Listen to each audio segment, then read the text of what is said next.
Amados irmãos, paz e graça. Sejam bem-vindos à aula número 127 do nosso Master Coach em prol da administração da palavra, que hoje tem como tema de estudo Abraão é posto à prova. Esta rubrica de Master Coach insere-se no nosso programa de coaching espiritual que tem como intuito a partilha da palavra de Deus através da administração da palavra, que, em primeira instância, em separado, nós ocupamos-nos de um estudo aprofundado, de um estudo teológico, para podermos nos conectar à palavra e extrair de lá os mistérios por detrás dessa mesma palavra, isto é, a vestimenta da palavra de Deus, para que, em segundo plano, de um modo muito simples e direto, possamos proceder à partilha do Evangelho com vista à edificação mútua da Igreja Espiritual de Cristo.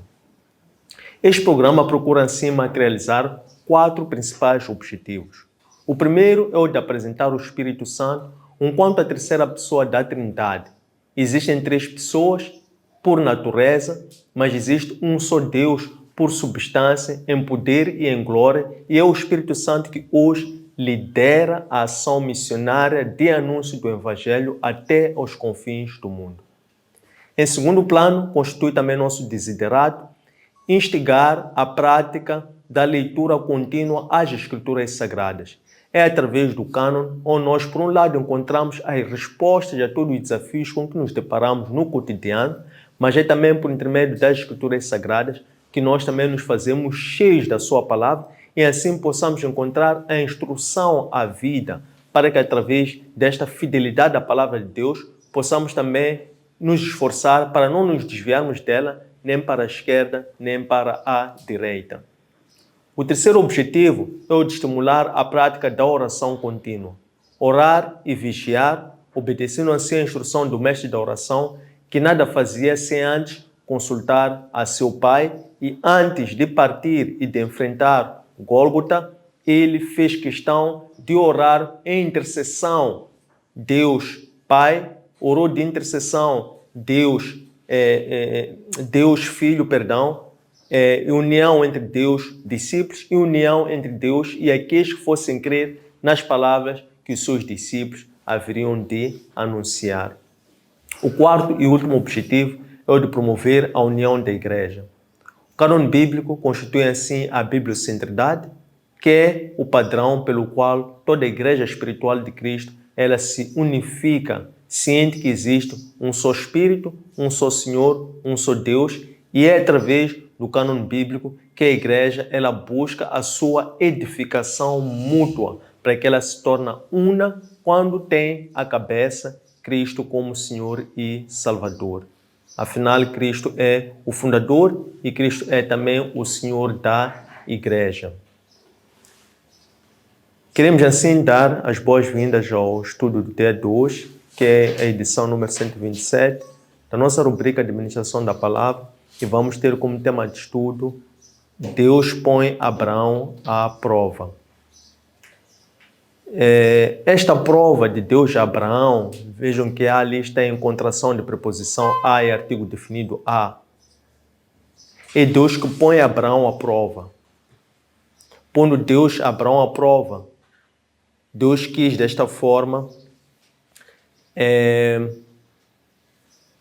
confirmar o caráter de Abraão. Isto é, Deus conhecia o coração de Abraão.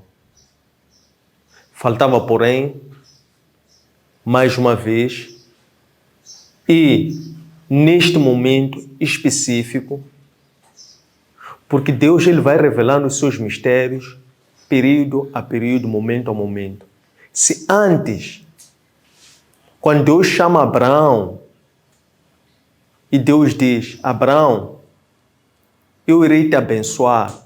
Abraão questionou a Deus, diz, como é que tu vais me abençoar se eu nem sequer tenho um filho?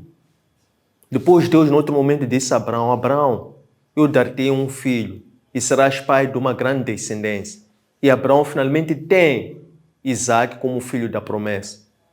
Mas ainda não era tudo que Deus tinha para Abraão, isto é, Deus foi provando Abraão de altar em altar, de missão em missão, de sacrifício em sacrifício e de obediência em obediência, porque ao fim do dia, o que Deus queria testificar em Abraão era a obediência de Abraão para que Abraão fosse finalmente testificado como o pai da fé. Então, nós,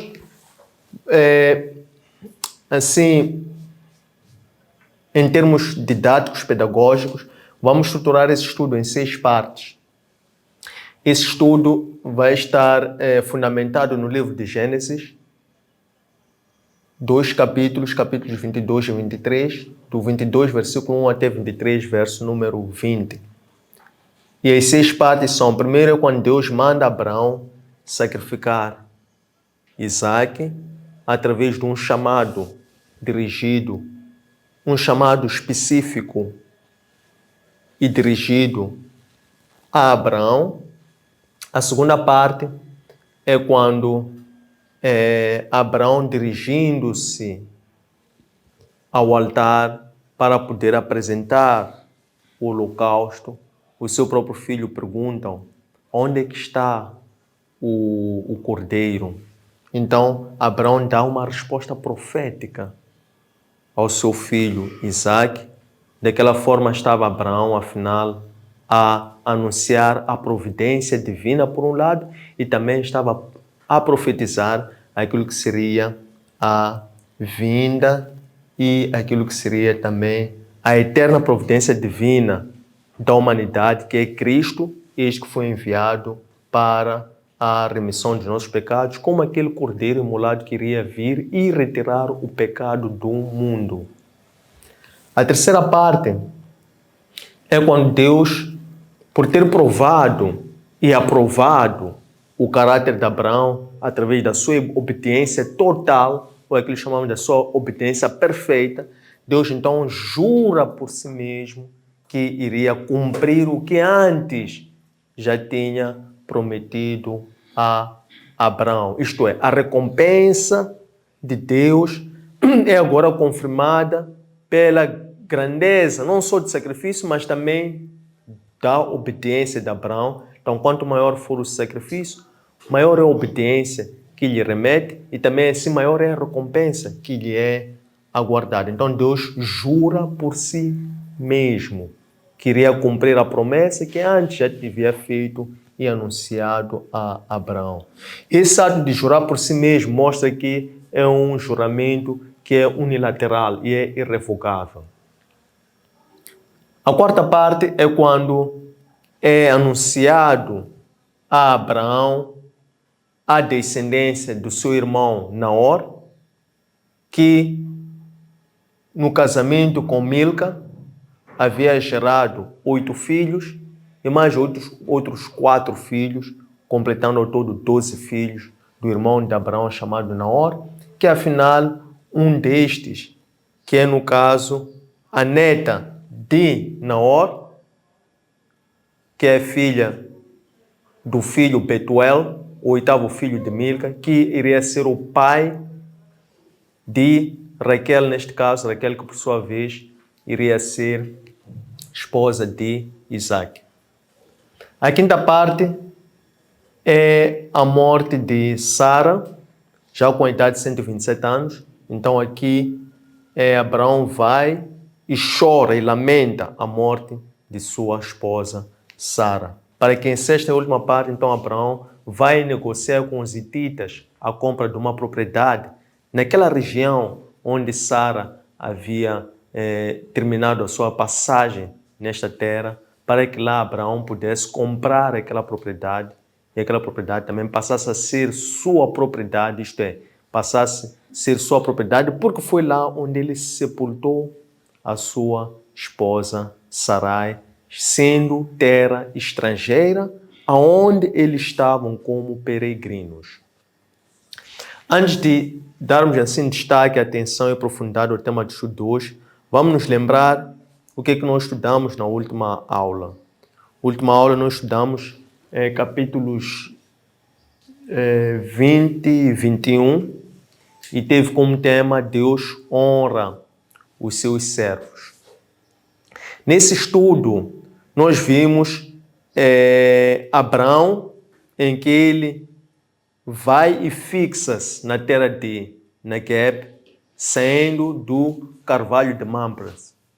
Então, Abraão vai, instala-se numa terra estrangeira também, numa terra dos filisteus, e Abraão concerta com a sua esposa Sara para que eles lá se apresentassem como sendo irmãos. Vemos aqui em primeiro ato Abimeleque que ele, tendo mandado raptar Sara para ser sua esposa, ele depois é visitado por sonhos com o próprio Deus, que lhe adverte que ele não tocasse Sara, mas do contrário devolvesse a Sara, porque ela é esposa de um profeta. Abimeleque, que havia agido pela justiça, ele começa então a estabelecer ou a travar uma conversa com Deus. Abimeleque diz e comprova que ele havia sido justo em tudo. Em primeiro plano, ele diz que eles próprios é que se apresentaram como irmãos. Em segundo plano, eu nem sequer toquei ou conheci esta mesma mulher. E Deus diz que sim, eu sei disso. Eu sei que é justo nisso. Mas devolva essa mulher para que esse homem possa orar por si, porque Deus já tinha ferido a casa de Abimeleque por esse lado através da esterilidade. Nós vemos de seguida, então, Abimeleque vai tirar contas com o próprio Abraão, perguntando por que fizeste isso? E Abraão justifica-se que efetivamente Sara é minha meia-irmã, porque somos filhos do mesmo pai, mas mães diferentes. E eu achei que vocês não temessem a Deus, ou que nesta terra as pessoas não tivessem temor a Deus. Abimeleque, tendo compreendido a atitude de Abraão, ele devolve Sara e juntamente com Sara dá também oferta a Abraão, oferta equivalente a 1000 ciclos de prata.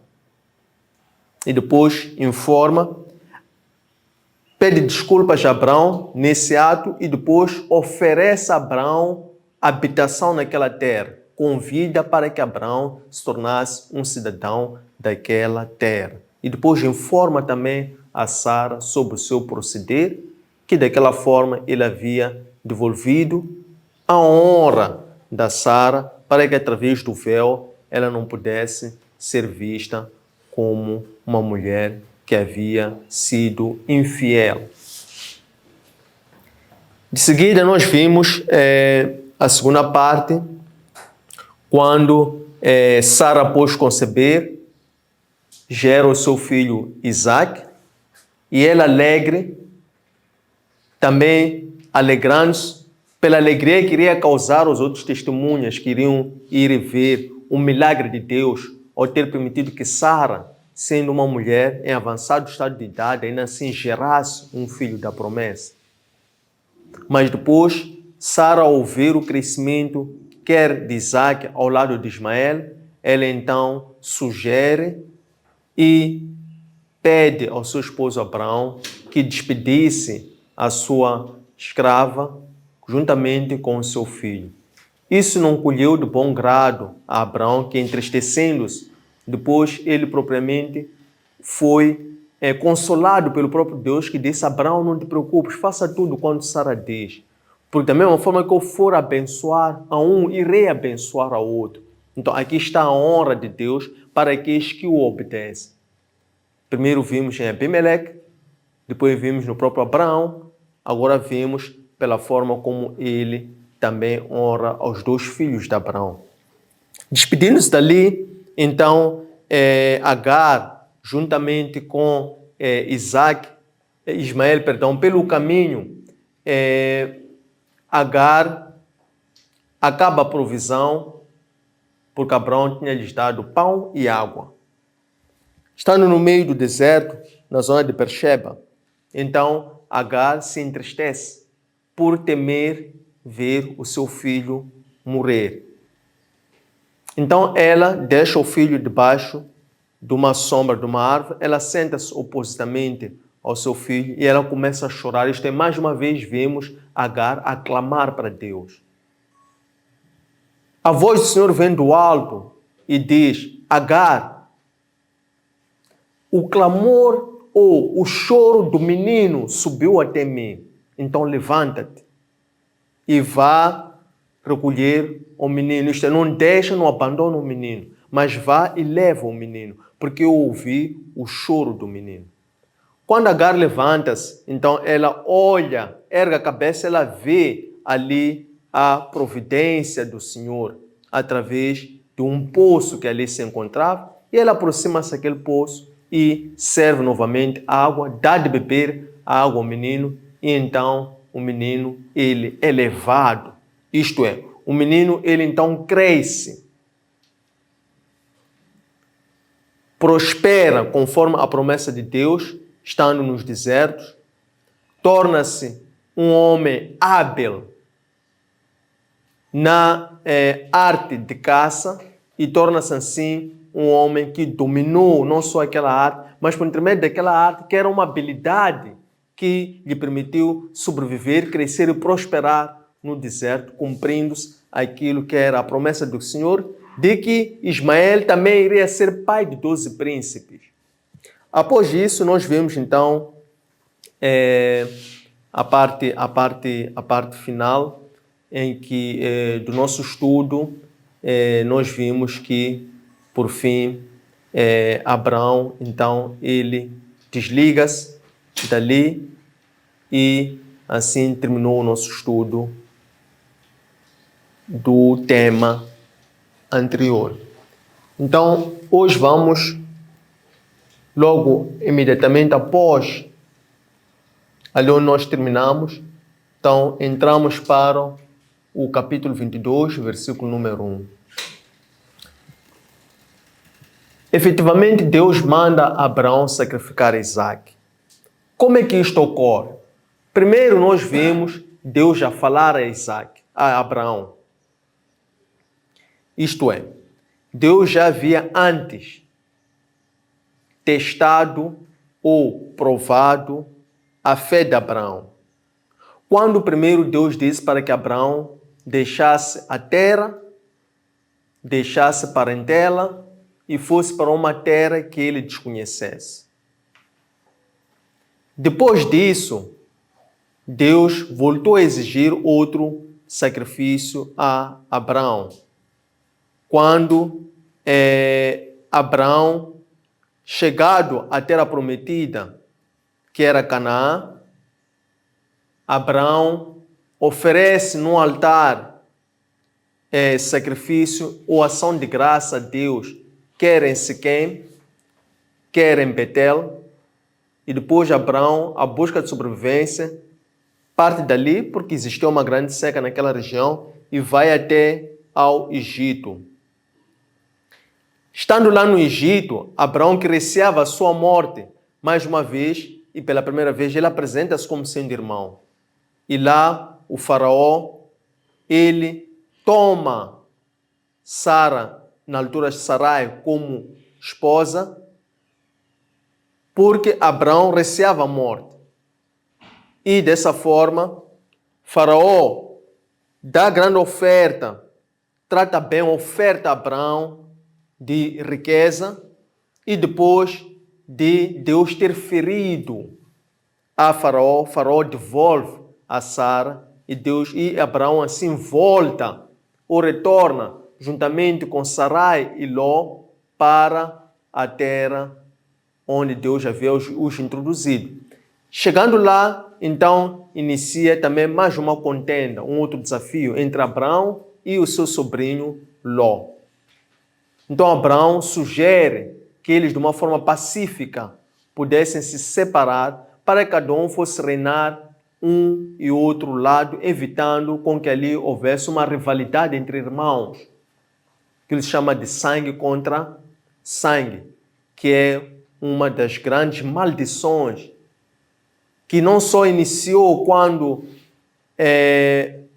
o pecado entrou no mundo por intermédio da desobediência de Adão e de Eva lá no Jardim do Éden, mas também nós vimos agudizar-se quando Caim tira a vida do próprio irmão. E essa maldição ela prevalece até aos dias de hoje e cria muita dor, muito pranto, muito sofrimento e muita divisão no seio das famílias.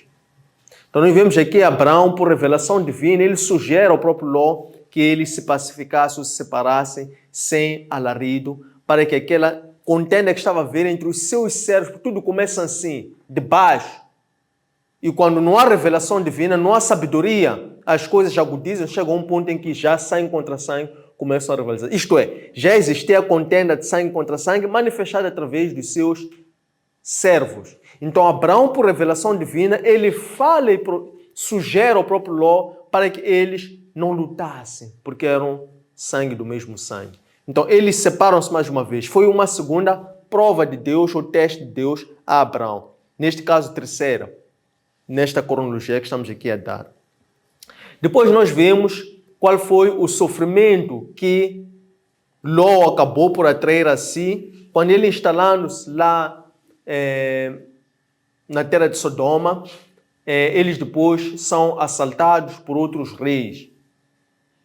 4 contra 5 reis que descem e ocupam aquela região e levam cativo tudo.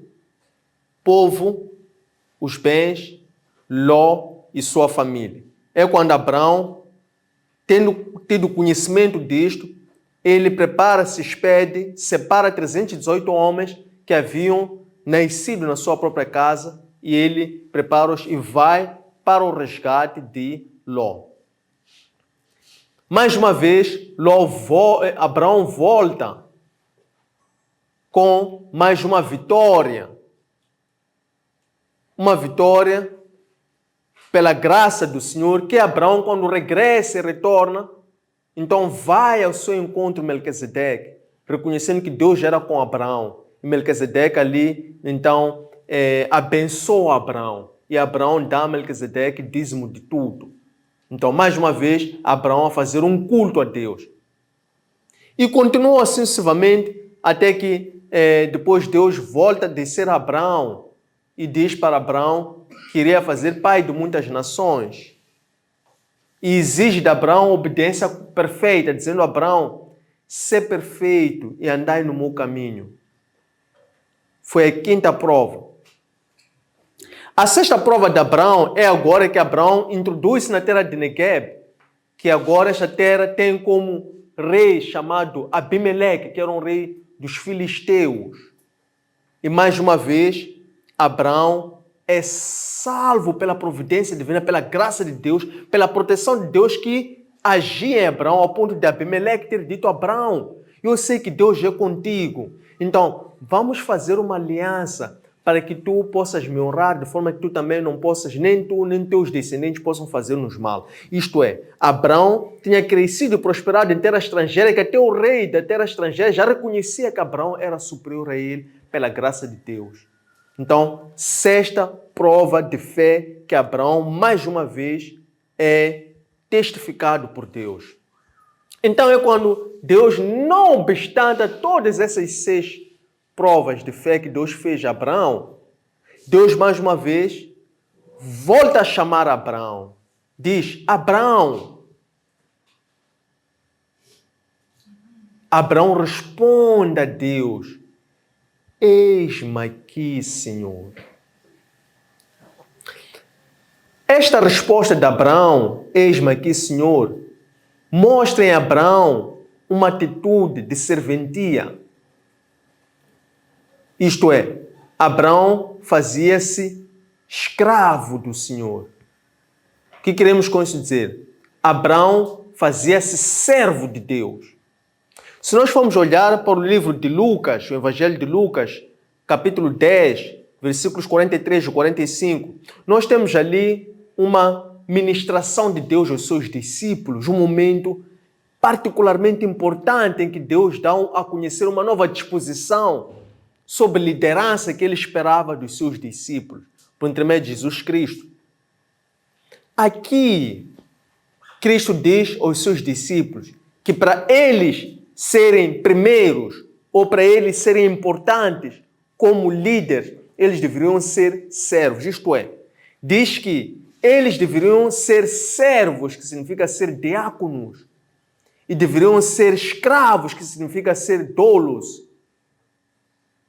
para que eles pudessem ser líderes. O que significa que a disposição de Deus para conferir a missão de liderança àqueles que Ele chama é que eles usem do papel da liderança para servirem aqueles a quem se destina este serviço. Pois os líderes, servos, são canais do Senhor para alcançar outras pessoas, para cumprir os mandamentos. Porque a questão de liderança de Deus não é sobre poder, não é sobre autoridade, mas é sobre cumprir os mandamentos. E na nova aliança Deus diz, amai ao próximo como ameja a si próprio. O que isso significa? Não é uma questão de ego, não é uma questão de você primeiro amar-se a si para depois amar os outros. Não é uma questão de você primeiro amar a Deus. Por quanto mais você ama a Deus, você aprende a amar a Deus, melhor você aprende a amar aos outros. Não é sobre uma questão de você amar a si próprio, mas é uma questão reflexiva. Amar ao próximo como amar a si próprio não significa amar a si depois amar aos outros, mas amar a Deus para aprender a amar aos outros. Então, é desta forma que Deus, quando chama Abraão, Abraão diz, eis-me aqui, Senhor. Significa que Abraão está dizendo, independentemente do que o Senhor vai pedir, já me pediu 6 coisas, mas eu estou aqui disposto para te servir. Então, nós podemos encontrar também a questão sobre o chamado de Deus, que Deus confia aos seus discípulos, aos seus servos. Nós podemos encontrar em 1 Coríntios capítulo 7, versículos 20 até 24. Consta lá que quando Deus chama os seus servos, você deve servi-lo da melhor forma possível, consoante aquilo que você é, aquilo que você está a fazer. Se Ele te chama quando você é pescador, não precisa mudar-se para os homens, mas sirva com excelência quando você é pescador.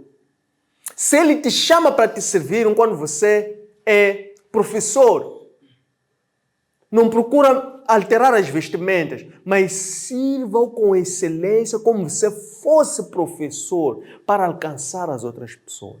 Se Ele te chama para te servir quando você é presidente da República, não muda as vestimentas para poder se parecer um presidente da República, mas antes, faça-se servo para melhor servir aquele povo, obedecendo assim a própria instrução de Deus. Então Deus diz que não importa, em Coríntios, não importa se você é circunciso, porque de nada vale se você é circunciso. Não importa se você é incircunciso quando Deus te chama, porque de nada vale se você é incircunciso ou se você é circunciso. O que Deus quer somente, quando Ele te chama, é a tua predisposição para lhe servir, independente do seu aspecto exterior. Então, nós encontramos a resposta de Abraão, eis-me aqui, Senhor. Então Deus diz, Abraão, eu quero que tu me ofereças em holocausto o teu único filho, o teu filho que tanto amas, Isaque. Ofereça-me em holocausto, levando-o para ir sacrificá-lo lá nos montes em Moriá. O que isso remete por um lado? Nós temos que, em Jeremias 7, versículo 31, Deus proíbe o sacrifício de homens. Mas por que Deus vai exigir a Abraão fazer algo que ele próprio proíbe? Então, aqui já abre um enigma sobre por que Deus, então, vai exigir que Abraão sacrifique o seu filho. Quando Deus próprio proíbe que os próprios hebreus na terra de Judá também sacrificassem nos lugares altos os seus filhos. Ora, vamos avançar para perceber essa pergunta. É uma pergunta retórica para podermos depois cavar e perceber. Deus quando chama Abraão, é um chamado. Deus de Abraão a exigir que Abraão ofereça o seu filho em holocausto lá em Moriá. E já era ao final do dia. O que Abraão faz? Diz a palavra de Deus, Abraão levantou-se. O que é se levantar? Levantar é a audácia, a predisposição, a alegria que Abraão encontrou em poder servir ao Senhor, porque o Senhor lhe chamou para servir. Então, Abraão, na manhã seguinte, ele levanta-se e prepara o jumento, corta a lenha, separa 2 servos e leva o menino, Isaque, e partem para Moriá. Abraão já não tinha Ismael, porque no capítulo anterior, no estudo anterior, Deus tinha dito a Abraão, deixa a tua serva Agar e o seu filho partirem. E agora, Isaque é o único filho que está com Abraão. E é o filho que Abraão tanto amava, porque era o filho da promessa. E Abraão, levantando-se, parte para ir oferecer o holocausto com alegria. E nós vemos aqui a forma como Abraão prepara-se para o holocausto. E essa forma como Abraão prepara-se para o holocausto mostra o quão Abraão temia Deus. Mas sobre temor a Deus nós também vamos querer explorar quando nós perguntamos por que Deus manda Abraão sacrificar o seu filho quando Deus tinha proibido que os homens sacrificassem homens em lugares altos. Mas nós vemos a forma como Abraão prepara-se, porque o preparar não é o material que Abraão providenciou para ir oferecer em holocausto. A preparação de Abraão é quando Abraão levanta-se. Esse levantar mostra uma predisposição de Abraão em querer sacrificar até o seu próprio filho e o único filho que ele ama. Então, esta é uma preparação. O que é uma preparação para o holocausto? A preparação para o holocausto é a tua santificação interior. Quando nós somos chamados para ir adorar a Deus, para ir ao culto, num certo dia, nós nos preparamos para esse culto antes desse culto. Um dia antes, 2 dias antes, uma semana antes, um mês antes. Todos os dias nós nos preparamos para todos os cultos que ainda estão por vir. Você não se prepara para o culto no próprio dia. Então nós vemos Abraão, ele levanta-se e predispõe-se a ir oferecer o holocausto. Este é o segundo dia, porque Deus chama Abraão no dia anterior. No segundo dia de manhã, Abraão levanta-se. Isto é, Abraão descansou, repousou, e no dia seguinte levantou-se sem hesitação. Isto é, Abraão mergulhou nas suas profundezas e lidou com o seu desespero, com o seu medo, com a sua dúvida, com os seus sentimentos. E ainda assim Abraão, na manhã seguinte, levanta-se e prepara a providência para o holocausto. Então a preparação para o holocausto, a preparação para o culto não são os mesmos. Não é a vestimenta, não é o cortar cabelo, não é o aparar a barba, mas a preparação é a purificação interior, porque ele está a ir adorar a Deus. Então ele vai com uma predisposição interior, é obedecer aquele sacrifício que Deus exige que ele vai fazer lá em Moriá. Abraão parte no segundo dia. E Abraão caminha em direção ao monte. E ao terceiro dia, Abraão ergue a cabeça e ele vê o monte Moriá. Quando Abraão vê o monte Moriá, Abraão diz para aqueles 2 servos que o acompanham, para que eles ali parassem, junto com o jumento, porque dali ele iria partir unicamente com o menino para o Monte Moriá. Então Abraão retira o material, todo o material para o holocausto, que é quem? O menino. Neste caso, que seria o próprio holocausto. Isto é, o menino que seria, neste caso, o cordeiro. Em segundo lugar, Abraão leva a lenha que havia cortado lá na sua proveniência e entrega a lenha ao próprio menino para que o menino carregasse a lenha consigo. E Abraão ainda tira o fogo e pega o fogo consigo e pega o cutelo consigo. Então Abraão tem um fogo, tem um cutelo. E o menino, que é o próprio rebanho, o holocausto, tem consigo a lenha. E eles partem para o Monte Moriá. Monte Moriá equivale dizer ou lembrar-nos que no livro de 2 de Crônicas, capítulo 3, versículo 1, é o Monte Moriá, o mesmo local onde Salomão depois ergue o templo. Aquele templo que Deus não permitiu que Davi erguesse, porque Deus diz: as tuas mãos estão cheias de sangue. E disse-o por intermédio do profeta Natan: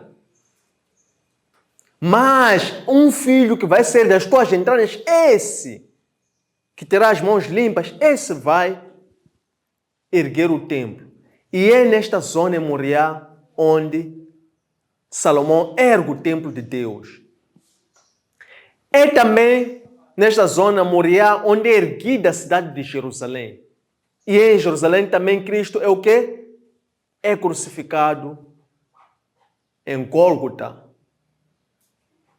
Mas antes de chegarmos aí, vamos perceber um pouco mais deste ato, em que parte, separado agora, Abraão, com o cutelo e o fogo na mão, e o seu filho Isaque, com a lenha sobre si, sobre os seus ombros. E eles começam a caminhar. É interessante notar que vamos agora começar a entrar para um momento em que nós queremos ver a semelhança e a profetização deste momento, fazendo uma similaridade entre o sacrifício de Abraão e o sacrifício do próprio Deus. O sacrifício de Abraão a Isaque e o sacrifício de Deus ao seu filho único. O sacrifício de Abraão ao seu filho único e o sacrifício de Deus por intermédio de Abraão que tirou o pecado do mundo. Então nós vemos Isaque a caminhar, ele tendo a lenha consigo. Nós encontramos aqui paralelo em livro de João, capítulo 19, versículo 17, que lá consta que Cristo carrega a sua própria cruz. Cristo carregou a sua própria cruz até Gólgota. E nós sabemos que enquanto Cristo carregou a sua cruz até Gólgota, Cristo foi auxiliado por um tal de Simão de Cireneu. E Simão de Cireneu era um africano, porque Cireneu é onde hoje representa a terra de Líbia. Então, Cristo é ajudado por um africano a carregar a sua cruz. O que no entendimento dos teólogos disse que o primeiro discípulo de Cristo foi um africano chamado Simão de Cireneu. Por quê? Porque Cristo disse: quem quiser vir após mim, primeiro nega a si próprio, segundo carrega a sua cruz. Quem foi o primeiro a carregar a cruz de Cristo? É um africano chamado Simão de Cireneu. Então nós vemos agora Isaque a carregar a sua lenha sobre os seus ombros, a caminhar com o seu pai. Isaque diz: pai. Abraão diz: eis-me aqui mais uma vez, meu filho. Isaque diz: aonde é que está o holocausto? Se nós temos ali o altar, que é o Monte Moriá, está ali à frente. Temos a lenha, temos o fogo.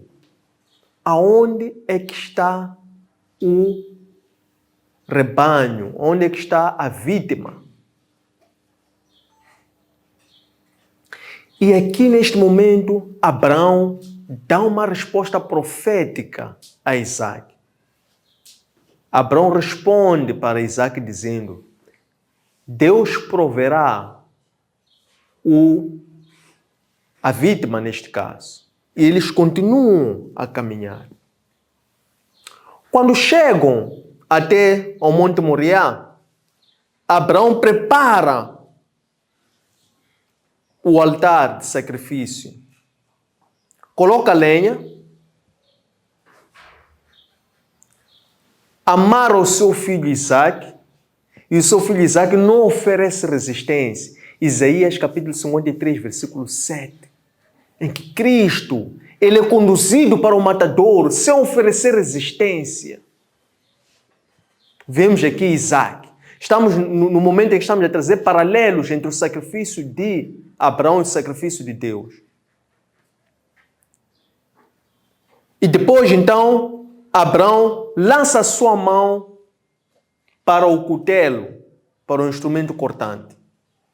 Quando Abraão ergue a sua mão para o cutelo, o mensageiro de Deus, agora já não é o Deus, é o seu mensageiro a falar do alto. Diz: Abraão, não toques o menino. Não faças isso, porque eu já sei que tu temes a Deus.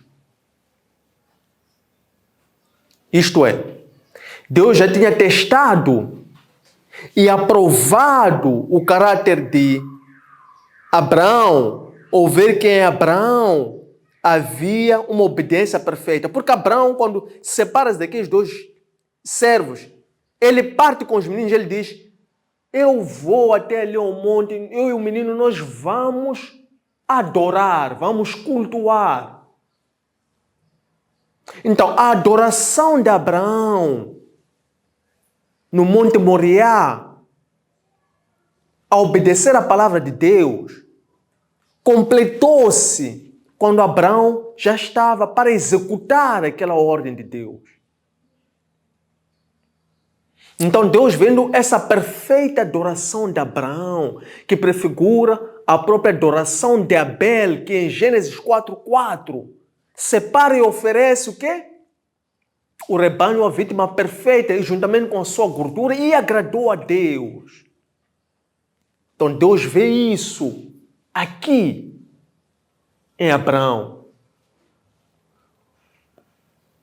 O que é que isto nos remete por um lado? Nós vemos também aqui Deus a agradar-se da obediência de Abraão. De tal forma que Deus agora, o próprio Deus tinha dito: sacrifica Isaac. Depois Abraão profetiza a providência divina. Então Deus agora manda Abraão não tocar o menino. Por que Deus mandou Abraão não tocar o menino? Nós já antes dissemos que Deus manda sacrificar Abraão, mas Deus em Jeremias 7:31 proibia que se sacrificasse homens. Então Deus agora testifica e confirma o caráter de Abraão, a obediência de Abraão. Por isso é que Deus disse: não toques no menino. Agora sei que tu temes a Deus. Nós também vemos agora, quando Deus diz isso a Abraão, depois de Abraão, Deus diz: levanta-te, Abraão. Abraão, levanta-se. Abraão, ao ter sido dado ordem a Deus para que não tocasse no menino, Abraão vira-se e ele vê um cordeiro que agora está preso numa árvore. Aquela profecia de Abraão, quando Abraão responde ao menino: Deus proverá, remete-nos a Tiago, capítulo 1, versículos 5 até 8. A palavra de Deus diz: ao pedires, peça com fé, sem duvidar. Porque pela fé Deus vai providenciar. Quando você duvida, aí é que a providência não ocorre. Porque a providência, ela é divina. A providência é de Deus. E Abraão não duvidou. Não que Abraão fizesse aquilo à espera da providência de Deus, mas Abraão profetizou. Por que Deus usa Abraão para profetizar? Aqui. Estava Abraão aqui a anunciar a Cristo. Conforme nós vemos João Batista, no Evangelho segundo João, capítulo 1, versículo 29. João Batista está a batizar no Monte Jordão. E entra Cristo, ele diz, ali está o Cordeiro de Deus, que veio para tirar o pecado do mundo. Estava João Batista também a profetizar. Da mesma forma que Abraão também profetizou. Por isso é que Cristo diz para aqueles que lhe inquiriam os fariseus, quando eles diziam que Abraão, o nosso profeta, por que tu te colocas ou te equiparas de Abraão? Evangelho segundo João, capítulo 8, versículo 56. Jesus responde para eles, até o vosso profeta Abraão, ele me viu e se alegrou de me ver.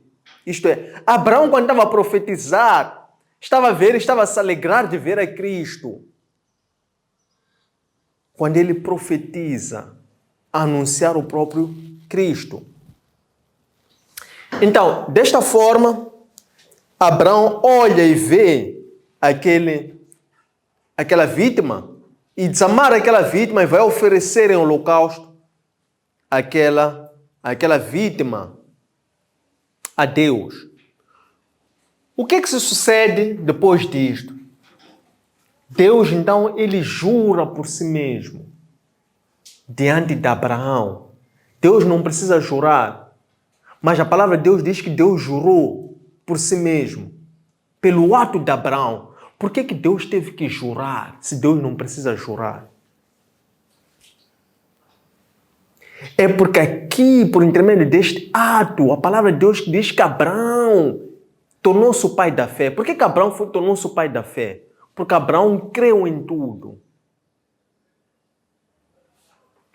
A palavra de Deus diz que nós não somos justificados pelas obras, conforme a distorção do entendimento do Evangelho nos leva a distorcer a verdade. A palavra de Deus diz que nós somos justificados pela fé. Livro de Romanos, livro de Gálatas, eles se ocupam de fundamentar a teologia sobre a justificação do homem com base na fé. Então Deus teve que jurar aqui para que fizesse deste modo, por esse juramento, para que Deus atualizasse a mesma promessa que já havia feito a Abraão, mas que agora esta promessa é levada a um outro nível. E Deus diz que tu serás pai de uma descendência eterna e infinita, que não se poderá contar, tal como o grau da areia, tal como as estrelas dos céus. E eu em ti irei abençoar toda a descendência após ti, e te darei todas as terras dos inimigos nas mãos dos teus descendentes. Este é o juramento que Deus faz consigo mesmo para Abraão, pela obediência de Abraão a Deus. E Abraão assim torna-se o pai da fé. E Cristo é o autor e o consumador da fé.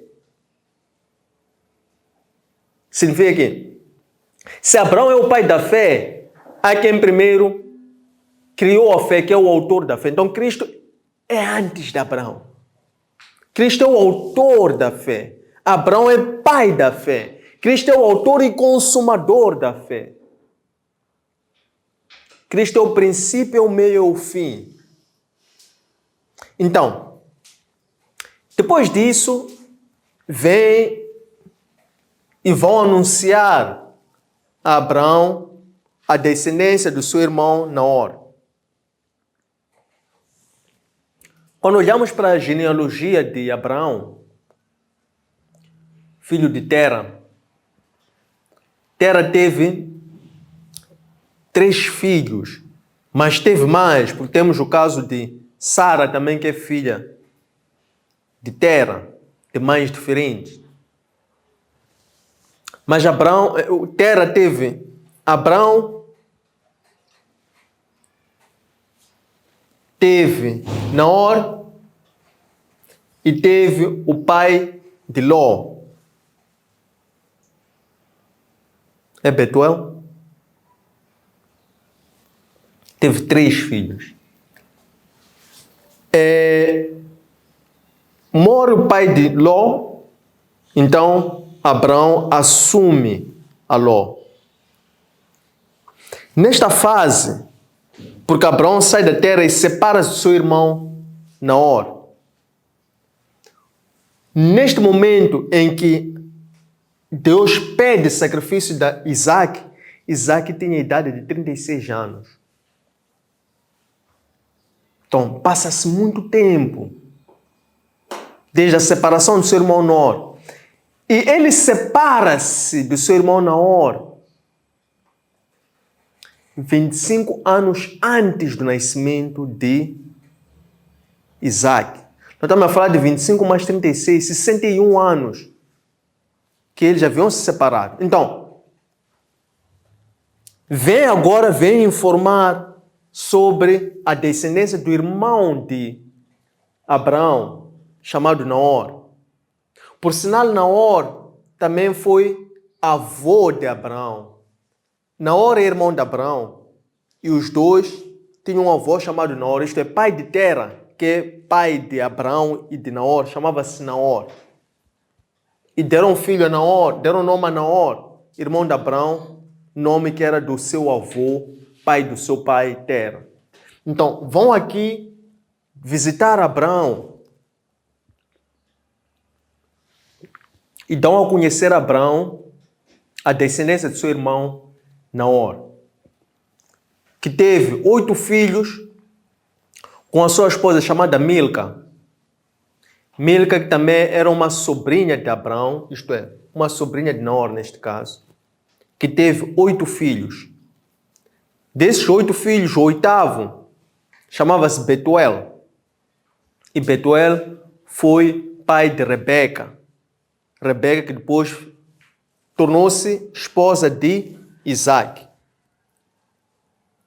E para além desses 8 filhos, Naor teve mais outros 4 filhos com a sua concubina. Ao todo teve 12 filhos.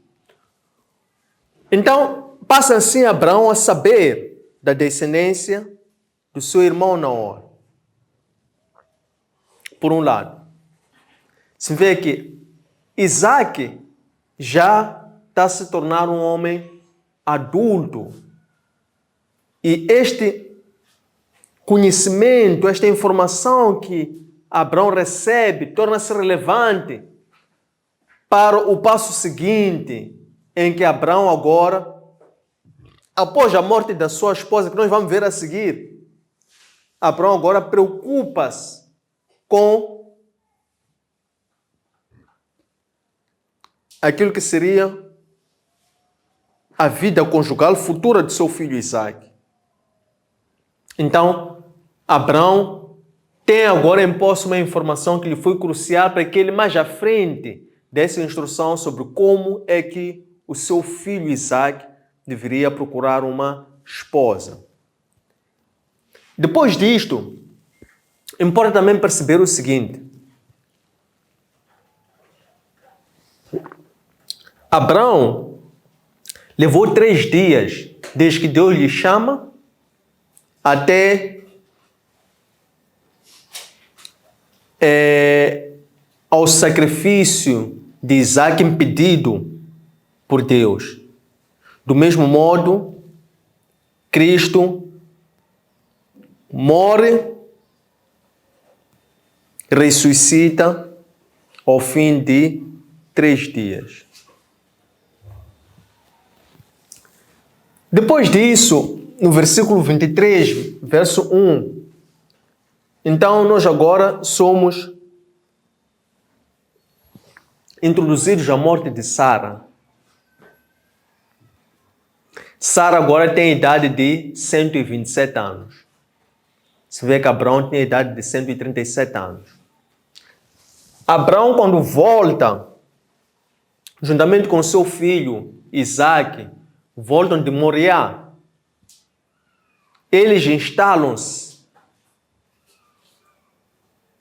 em Beersheba e fixam morada, uma nova morada, agora em Beersheba. Por sinal, a 4ª morada de Abraão como nômada. Enquanto Abraão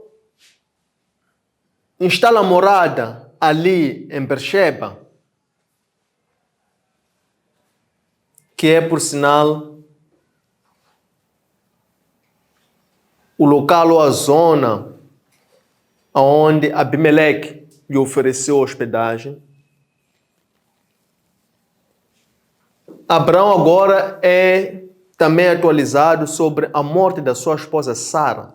Sara que vivia ou continua a viver noutra morada anterior de Abraão, que era nos carvalhos de Mamre, lá na terra de Canaã. Estamos a falar de em Horeb, Kiriat Arad. Então, Abraão, ao ter conhecimento que sua esposa Sara morre, ele vai até a Horeb para ir chorar e lamentar a morte da sua esposa Sara. Após Abraão ter chorado a morte da sua esposa Sara, Sara que na verdade era uma rainha, porque Sara, Deus tinha batizado-a como uma mãe espiritual, porque é de Sara e Abraão que geram Isaac, e é do Isaac que a linhagem patriarcal prosseguiu para o nascimento de Cristo, é a linhagem de Cristo. Hebreus capítulo 11, versículo 1. Então, Abraão, depois de chorar e lamentar a morte de Sara, Abraão levanta-se e ele aproxima-se aos hititas, que eram os donos daquela terra onde Sara estava a viver, onde era a outra casa de Abraão, que era, na verdade, a terra prometida, Canaã. Então, eles já haviam fixado morada aqui antes, só que Abraão continuou como nômade. Quando tem conhecimento da morte de Sara, volta para aqui para ir chorar e lamentar a morte de Sara. Depois de Abraão levantar-se, Abraão vai ter com os hititas, que eram os soberanos daquela zona. E ele vai e expressa encarecidamente que eles lhe concedam uma terra ali para ele sepultar a sua morta. No caso, Sara. E eles respondem: Abraão, você é um príncipe de Deus. Então, fique à vontade em escolher um local. Por quê? Porque Abraão, ele disse: peço-vos que eu adquira o direito de sepultar a minha morte aqui. Peço-vos que eu compre uma terra para sepultar a minha morte. Ele diz: Abraão, você é príncipe de Deus. Escolhe onde você quer sepultar a sua morte. Abraão, então, ele diz que eu quero que vocês intercedam por mim a Efron, para que ele me dê a caverna de eu possa sepultar a minha morta. E estava ali Efron a ouvir esse pedido expresso de Abraão, porque Abraão agora prostra-se e pede para que eles intercedam a Efron, porque Efron tem uma terra que Abraão acha que é ideal para ele sepultar a sua esposa, porque eles já disseram, escolha. Então Abraão escolhe, diz, eu quero sepultar na caverna de Macpela, que pertence a Efron. Então intercedam a Efron. E Efron, como estava ali, ele volta, ele levanta-se e diz a Abraão, escolha, porque eu não posso te cobrar para tu sepultares a tua esposa. Fica à vontade. E Abraão insiste mais uma vez, diz, eu gostava de pagar por isso. Então, este Efron responde assim, dizendo que o que são 400 ciclos de prata para mim e para ti? Então, Abraão separa e conta na presença dos testemunhas e entrega 400 ciclos de prata. E dessa forma, ele é concedido na zona de Hebron, nesta capela, neste santuário de Macpela, que ficava precisamente em frente aos Mampres, que é onde Abraão viveu muito tempo, nos carvalhos de Mampre. Nós vimos que contabilizamos, foram cerca de 16 anos que Abraão chegou a viver aqui. Depois continuou a sua esposa aqui a residir nos carvalhos de Mampre, até encontrar a sua morte. E Abraão assim paga 400 ciclos de prata por aquele local onde ele sepulta a sua esposa. E ele, consequentemente, passa a deter o que estava ali à volta, as árvores.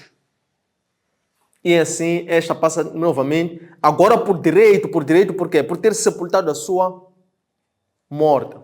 Entre nós, os africanos, sabemos a importância de sepultar um ente querido num local onde tu tenhas proximidade, porque é como se aquele local também fosse da sua pertença, fosse uma terra sua.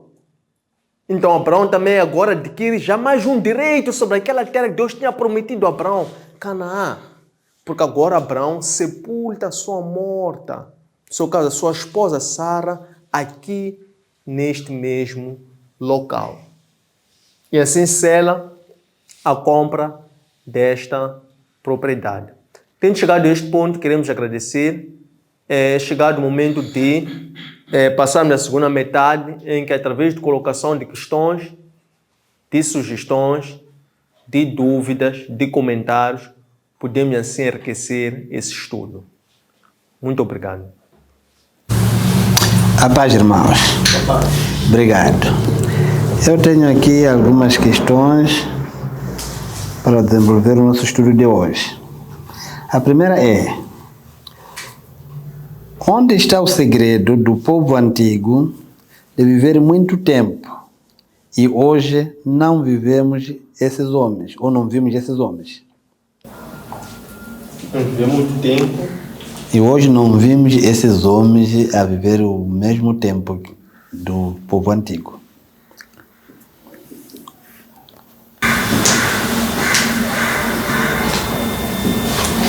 A seguir, qual é a lição que devemos tirar com a fé de Abraão? Deus antigamente pedia um sacrifício vivo e hoje o que ele se agrada do nosso sacrifício? A última, qual é a mulher considerada concubina? Obrigado. Sim. Em primeiro lugar, quero agradecer a Deus, por até aqui ter nos levado. E no dia de hoje eu agradeço mais a Deus por estar a celebrar mais um ano de vida nesse dia. Quero agradecer também pelo estudo, porque aqui eu tenho aprendido muito e são lições que busco tirar para a minha vida e para o meu dia a dia. Sim, eu tenho algumas questões cá. Que atitudes devemos ter para possuirmos em nós a fé de Abraão.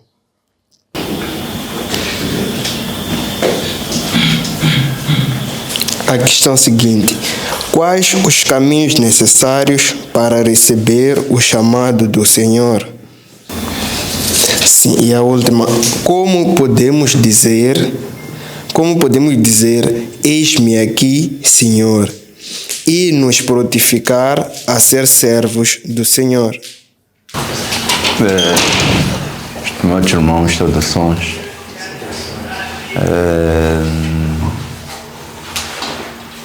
Quero desde já agradecer ao Espírito Santo por ter feito desta casa um local para falar conosco. Digo isso porque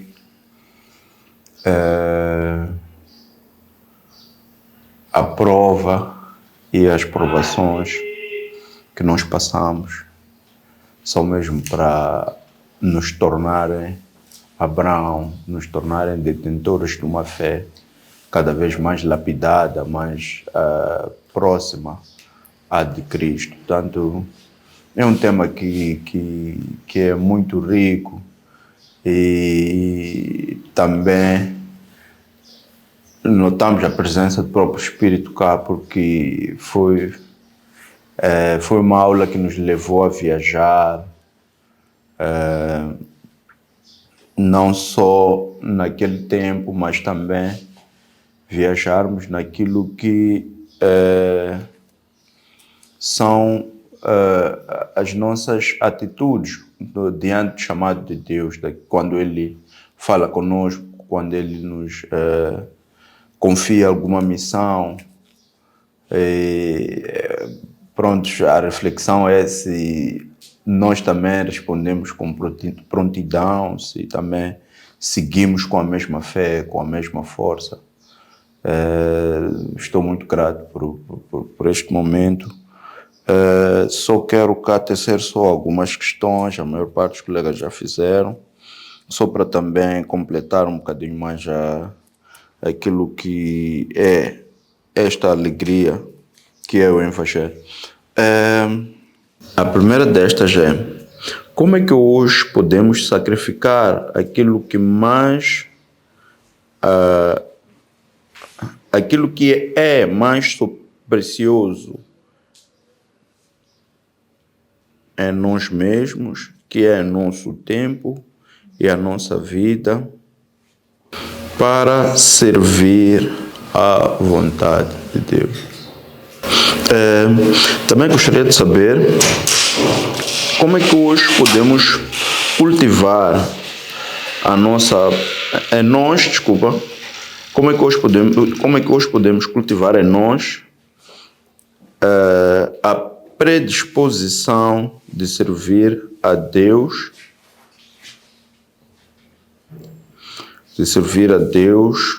e ao próximo com diligência, mansidão e amor. Como é que o crente deve apresentar-se a Deus? Como é que o crente apresentar-se a Deus no dia a dia, por forma a alcançar a santificação interior? A seguir, uma pergunta um pouco provocativa, porque sabemos que Cristo era um ser divinal, não é? Mas a dado momento vamos tratar-lhe como humano, porque há pessoas que não têm o discernimento de ver isso. Muitas pessoas, eu tenho acompanhado o debate dos muçulmanos ainda dizerem que não, este era um ser humano. Quer dizer, tanto nesta mesma onda de provocação, entre aspas, quero perguntar o seguinte: por que Deus, não permitindo sacrifícios de seres humanos em altares, permitiu o sacrifício de Cristo no mesmo altar?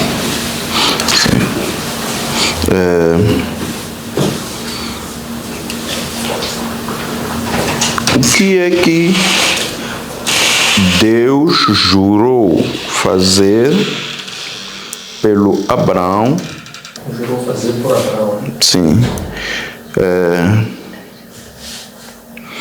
Pela obediência pura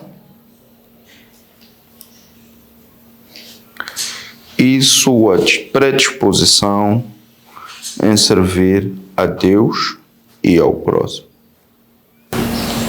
Para fechar, o que representam provas e provações na vida diária de um crente? Boa noite. Quero, em primeiro lugar, agradecer pelo estudo de hoje. Falar de Abraão é falar do pai da fé, aquele que abandonou a si mesmo quando deixou a sua parentela, deixou a sua terra, deixou tudo porque tinha que obedecer a Deus. Acredito que não há maior gesto que esse, obedecer a Deus e negar a si mesmo, que todo ser humano pode fazer, como membro da igreja, membro de Cristo e, sobretudo, filho de Deus, né?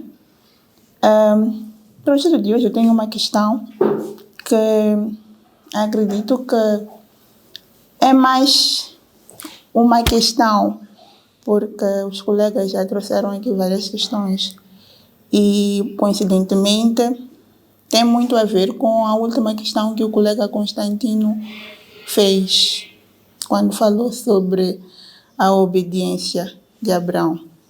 Bom, Deus disse que abençoaria todas as famílias da terra por meio da obediência de Abraão. Nesse sentido, se Deus disse isso, como é que nós, seres humanos, como é que nós, as pessoas, falo das pessoas de hoje e também com evidências das pessoas que viveram nessa época, fazemos parte do cumprimento da promessa de Deus a Abraão? Quais são as evidências que existem que nós fazemos parte do cumprimento da promessa de Deus a Abraão? Obrigada.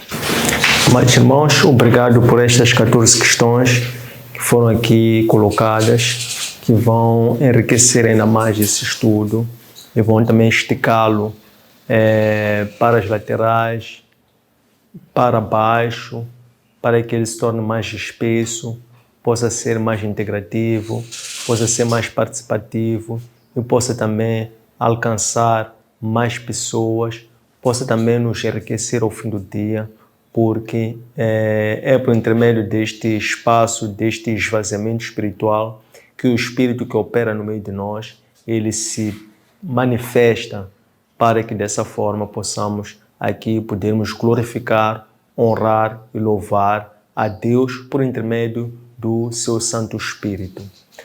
Quero passar a comentar cada uma dessas 14 questões pela ordem de chegada. A primeira é: onde está o segredo do povo antigo em viver muito tempo e hoje isso já não ocorre?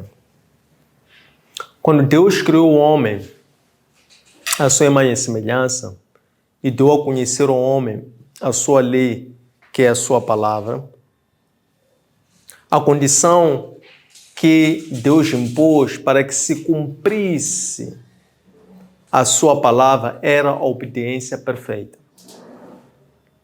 Quando o pecado entra no mundo por intermédio da desobediência do homem à palavra de Deus, consequentemente, o homem foi sentenciado à morte.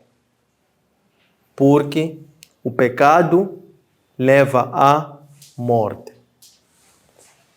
No entanto, porque Deus, as suas promessas são irrevogáveis, através do proto-evangelho, Deus anunciou qual seria a condição para que o homem recuperasse a sua imortalidade.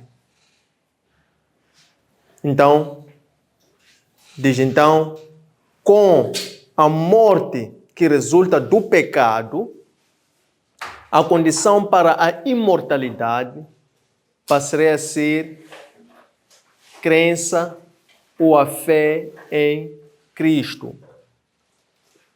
Pela nossa fé em Cristo, que foi o proto-evangelho que Deus anuncia no jardim do Éden, após o homem ter caído e ter sido condenado à morte física. Então Deus promete a vida eterna por intermédio da fé naquele que Ele iria enviar para que viesse e tirasse o pecado do mundo. Veio Cristo, cumpre o seu ministério, na cruz, com o derramamento do seu sangue, vence o pecado, a morte e o inferno, e depois Cristo desce e vai pregar o evangelho aos espíritos cativos, aqueles do Antigo Testamento, que também aguardavam o cumprimento desta profecia, e depois, então, justifica estes que haviam morrido pela fé, ou haviam morrido crendo na promessa de Deus, de tal forma que hoje nós também podemos almejar viver eternamente quando somos salvos e justificados pela fé. Desde então, nós passamos a crer na imortalidade, isto é, na vida pós-morte, pois assim também Cristo hoje, nós cremos que Ele é um Deus vivo, que por ter vencido a morte e a ressurreição, também Ele é o único caminho para nós nos reconciliarmos com Deus. Então, nos dias de hoje, uma vida plena, abundante, na nossa passagem aqui na Terra, é nós sermos premiados com a coroa da salvação.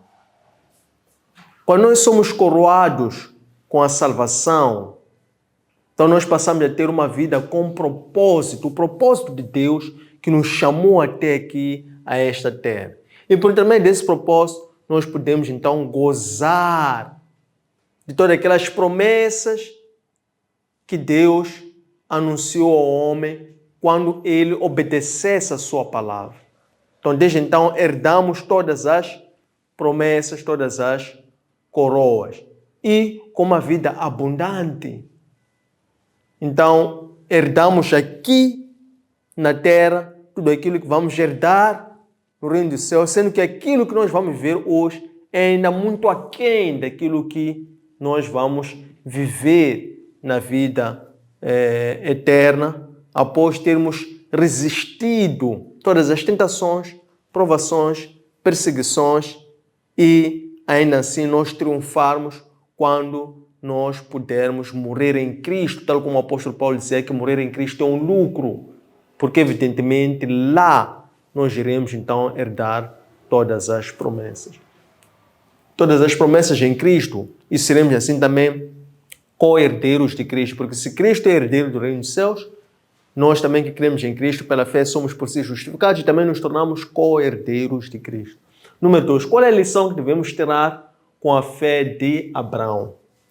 Abraão, por intermédio da sua fé, Abraão, quando ele obedeceu ao chamado de Deus, levantando-se, preparando o holocausto, dirigindo-se ao Moriá, preparando o altar para oferecer o holocausto, pondo a sua mão para o cutelo e ao querer executar, Deus disse: Abraão, não toques o menino, porque eu agora sei que tu temes a mim. Então, naquele momento, Abraão venceu o quê? Venceu os seus sentimentos. Então, a fé de Abraão ensina-nos a não nos guiarmos pelo nosso coração, mas a guiarmos-nos pelo coração de Deus. Isto é, a termos um compromisso de cumprirmos a palavra de Deus. Quando nós nos esforçamos para cumprir a palavra de Deus, estamos já a adquirir o coração de Cristo e não o coração do homem. E Abraão, daquela forma, ao demonstrar essa fé, ele pode vencer os sentimentos, que é aquelas nossas atitudes que resultam da vontade do coração do homem. Então, o que devemos fazer hoje é nos esforçar para adquirir o coração de Cristo, para que possamos agir pela fé que contraria ou que vai contra aquilo que é a vontade do nosso coração. Número 3. Deus, antigamente, pedia um sacrifício vivo. O que é que hoje se agrada de nossos sacrifícios? Deus é o mesmo. Por isso é que Ele é eterno. Consequentemente, se antes Ele exigia sacrifícios vivos, hoje Ele também continua a exigir sacrifícios vivos. No entanto, antes, isto é, no Antigo Testamento, eram vítimas inocentes, que eram animais. Com a nova aliança, Ele pede sacrifícios vivos, que é nós sacrificamos a nós próprios, tal como Ele sacrificou o seu próprio e único Filho, para que nós possamos então ser seus imitadores, e desta forma nós possamos lhe oferecer sacrifícios não só vivos, mas também sacrifícios santos. O que é um sacrifício santo? É nós oferecermos a nossa santidade para Deus.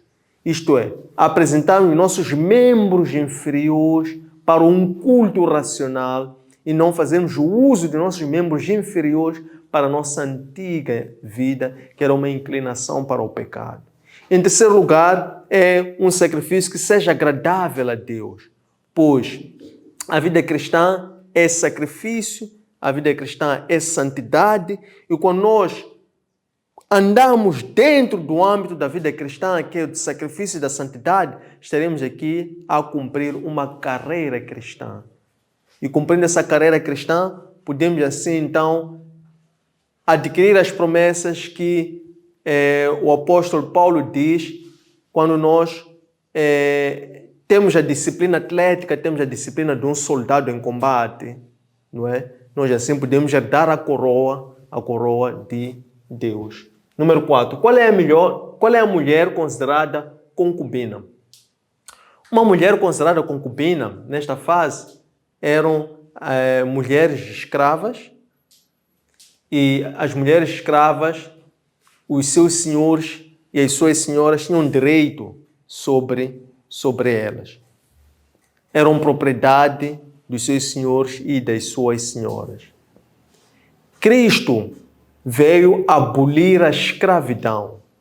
Dessa forma, os homens são iguais diante da lei de Deus, diante da lei de Cristo. Consequentemente, escravizar uma outra pessoa é desobedecer à palavra de Deus.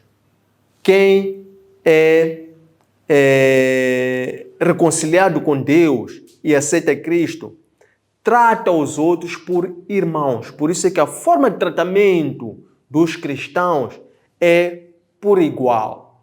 Agora, vou pôr um grau mais difícil ainda. Mas quando nós desejamos nos tornarmos servos de Deus, devemos não nos tornar iguais, mas devemos nos tornar inferiores aos outros, para podermos então servir as pessoas por intermédio de um chamado que Deus nos confiou. Isto é, devemos nos tornar diáconos, devemos nos tornar doulos. Percebeu? Número 5. Que atitudes devemos ter para possuirmos a fé de Abraão? Esta fé de Abraão era temor a Deus. E o temor a Deus, que o próprio mensageiro de Deus, quando disse, agora eu sei que tens temor a Deus, foi resultado da obediência de Abraão. Então, a atitude que nós devemos ter para possuir essa fé de Abraão é uma obediência espiritual. O que é uma obediência espiritual? A obediência espiritual é uma obediência que é operada a partir do nosso espírito, porque nós somos um espírito.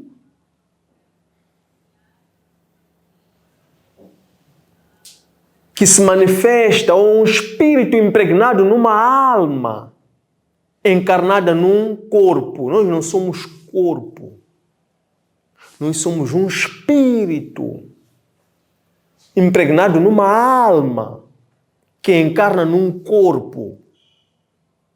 Consequentemente, quando nós temos obediência espiritual, então a nossa carne torna-se o quê? Escrava do espírito.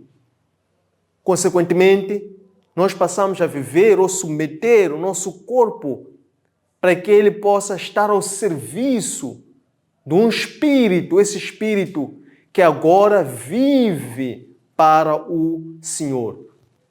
Por isso é que o apóstolo Paulo diz que nós não fomos pagos a um preço de metal perecível, ouro e de prata.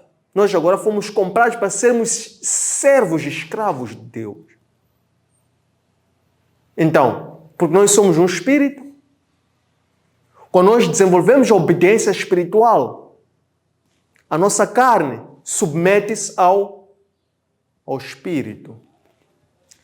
Número 6. Que caminhos são necessários para receber o chamado do Senhor? O que acontece é que existe aquilo que se chama chamado universal. Toda pessoa do mundo tem um chamado universal, graça comum, que é a salvação. Não há quem não tenha esse chamado. Então, o caminho para nós recebermos o chamado do Senhor, estamos a falar do chamado universal. Esse caminho é a graça comum. Então, o caminho para recebermos o chamado universal é tão somente termos a consciência, que é nos tornarmos adultos, adolescentes, muito antes de adulto. Basta começarmos a ter a nossa consciência, saber distinguir certo do errado, bem do mal. Ali nós podemos aceitar a Cristo com nossa consciência. Isso chama-se liberdade de consciência. Por quê? Porque Deus não negou ao homem o seu livre árbitro. Então, quando o homem ele adquire a idade de 16, 17 anos, ele já desenvolve a sua consciência, ele pode já começar a pensar, a refletir e perceber a ética e a moral, o que é certo, o que é errado, e de por si pode julgar e escolher os seus caminhos. Então, este é o caminho para o chamado universal.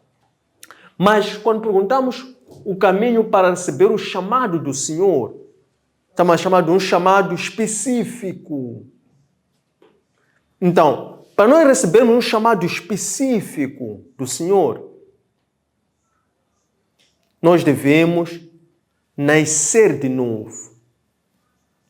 E quando nós nascemos de novo e vivemos em espírito, então esse mesmo espírito vai nos confiar um chamado específico para nós sabermos como é que nós, em específico, em decorrência daquilo que são os nossos dons, os nossos talentos, as nossas habilidades, como é que nós podemos servir ao Senhor na sua igreja com base naquilo que são os dons espirituais ou extraordinários que o Senhor nos confia para que esses dons espirituais possam estar ao serviço do próprio Senhor, para assim podermos ser anunciantes do reino para as outras pessoas. Então, este é um chamado específico. Número 8. Não, número 7. Como é que podemos dizer eis-me aqui e nos prontificarmos a sermos servos do Senhor? Nós podemos dizer eis-nos aqui quando essa resposta vem da nossa cabeça e não é uma resposta que vem do nosso coração, porque o nosso coração é movido por emoções. Mas nós dizemos eis-nos aqui, Senhor, quando nós não vivemos no pecado. Quando você não vive no pecado, não há nada que te prende. Não há nada que te bloqueia, não há nada que te cria confusão na tua vida. Tens os caminhos livres e abertos. E você de cabeça, espontaneamente, você diz, eis-me aqui quando Deus te chama. Por quê? Porque quando você vence o pecado, você já vive separado. E quando você vive separado, você já está a viver para Deus. Quando Deus te chama, você diz, eis-me aqui. Por quê? Porque você já está separado para Deus. Então você não tem dificuldade de dizer, eis-me aqui. Já passa a ser uma resposta espontânea que vem daqui, porque é uma decisão que você tomou atrás. Então a condição é viver fora do pecado, isto é viver separado para Deus. Número 8. Como é que hoje podemos sacrificar aquilo que é mais precioso, que é o nosso tempo, a nossa vida, para podermos servir à vontade de Deus? Então, hoje nós podemos sacrificar o nosso tempo, podemos sacrificar a nossa vida quando sabemos que o nosso tempo não é nosso e a nossa vida não é nossa. O nosso tempo pertence ao dono do tempo e a nossa vida pertence ao dono da nossa vida. Deus é dono de tudo, é criador de tudo. Nós somos suas criaturas. Então, se nós somos suas criaturas, sacrificar o nosso tempo e a nossa vida passa a ser prazeroso. E quando você tem prazer em sacrificar, você está a prestar um culto para Deus. Então, não é um sacrifício no sentido de que é algo que custa, mas é uma forma de demonstrar temor a Deus, que você faz-lo com alegria, para poder devolver a nossa vida a Ele, que é o dono da nossa vida, devolver o tempo a Ele, que é o dono do tempo. Então, isso é cumprir a primícia.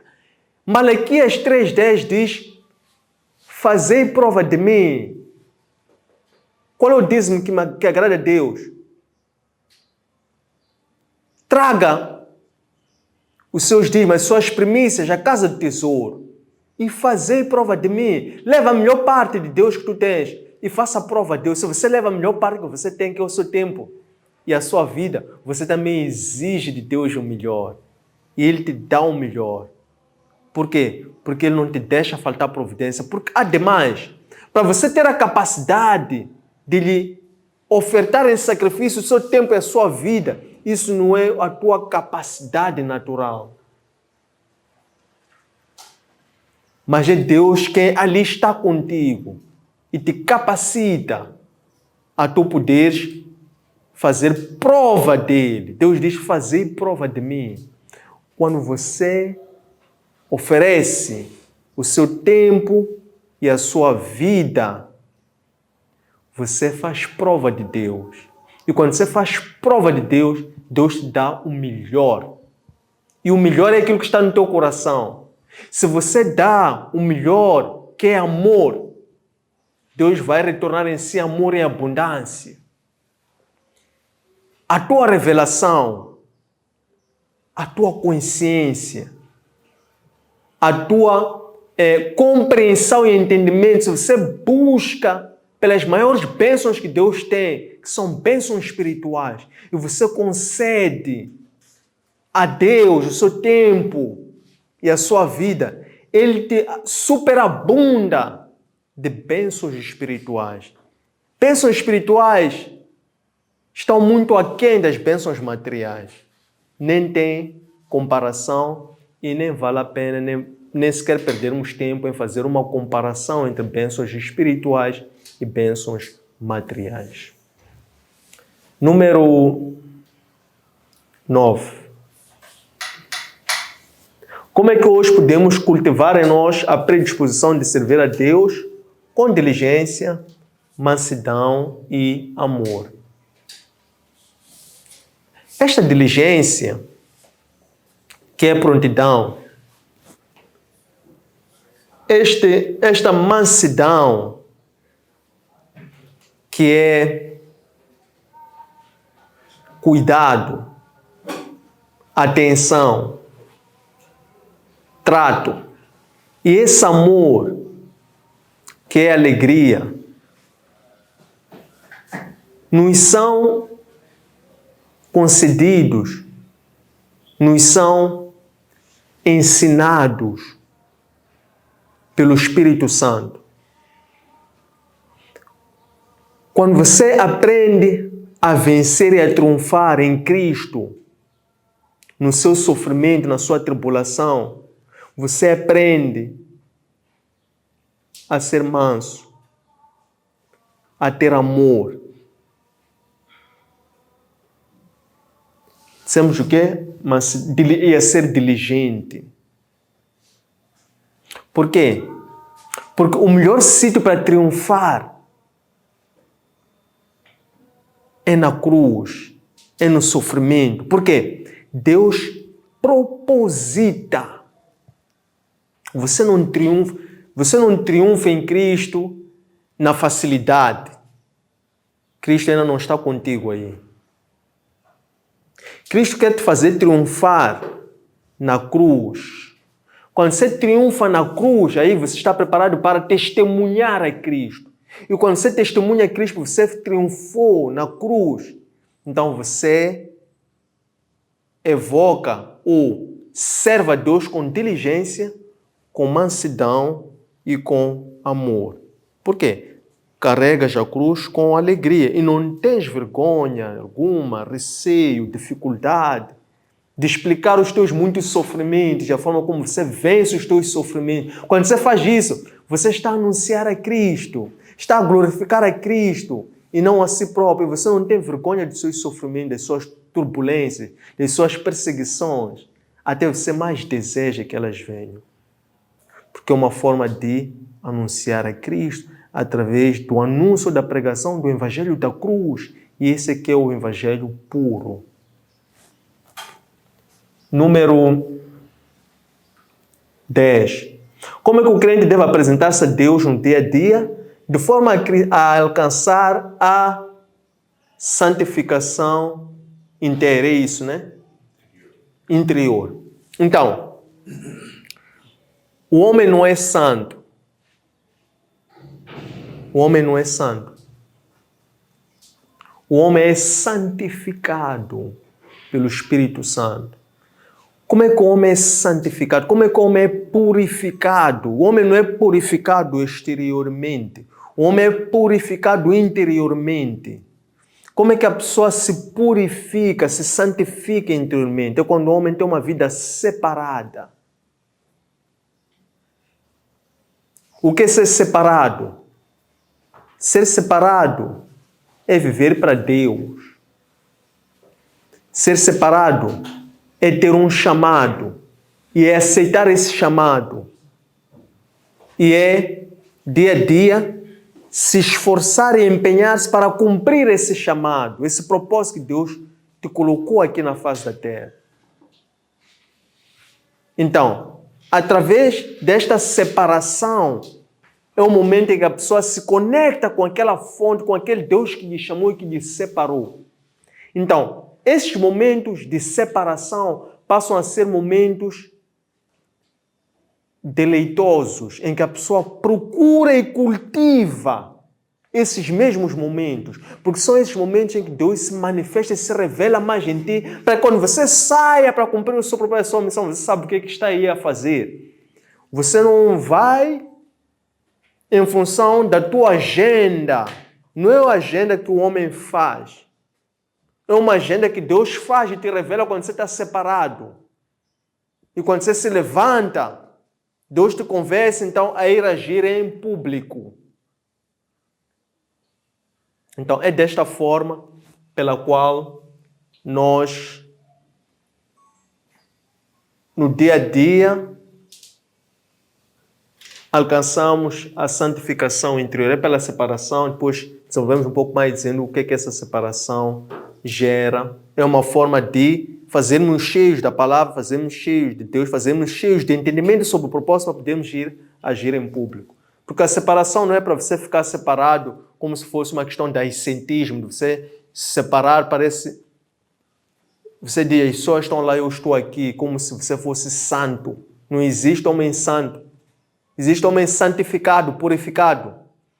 Por quê? A palavra de Deus diz, ide ao mundo. Então, ide salvar aquelas pessoas. Você não pode ver um ascetismo, parece que você quer ficar longe das pessoas, como se você fosse santo.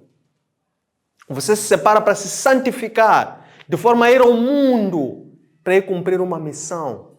Mas sabendo que você não é do mundo. Você vai cumprir uma missão. Por isso é que estava a explicar porque a pessoa se separa, para ir buscar um propósito, um entendimento, para depois o que ir agir em público. E assim sucessivamente. Número 11. Por que Deus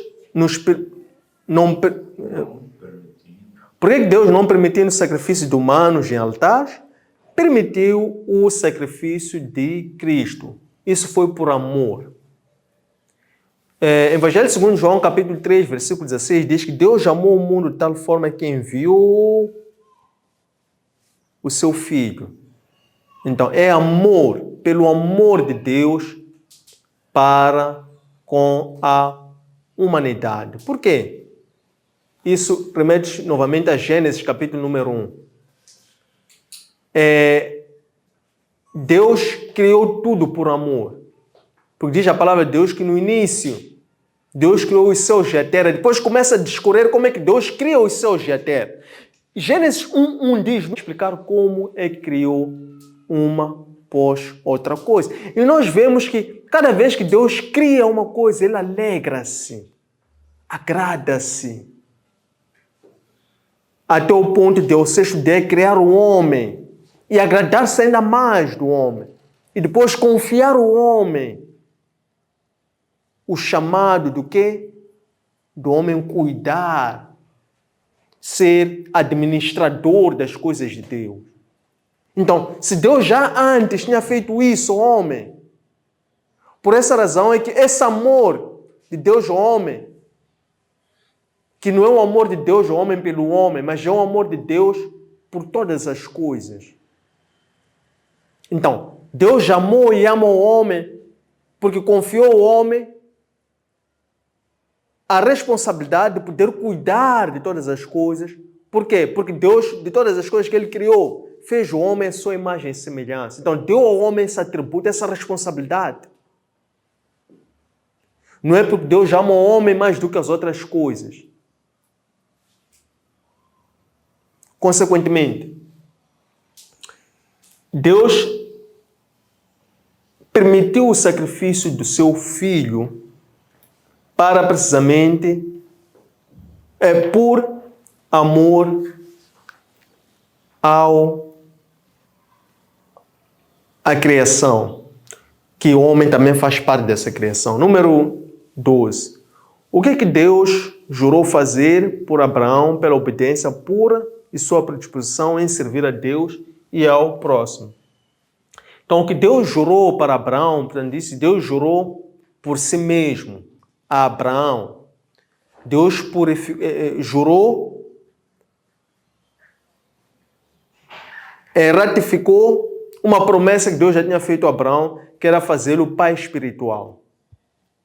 Dessa forma, Abraão, sendo o pai da fé, passou a ser uma antítese de todos aqueles que hoje também são justificados pela fé.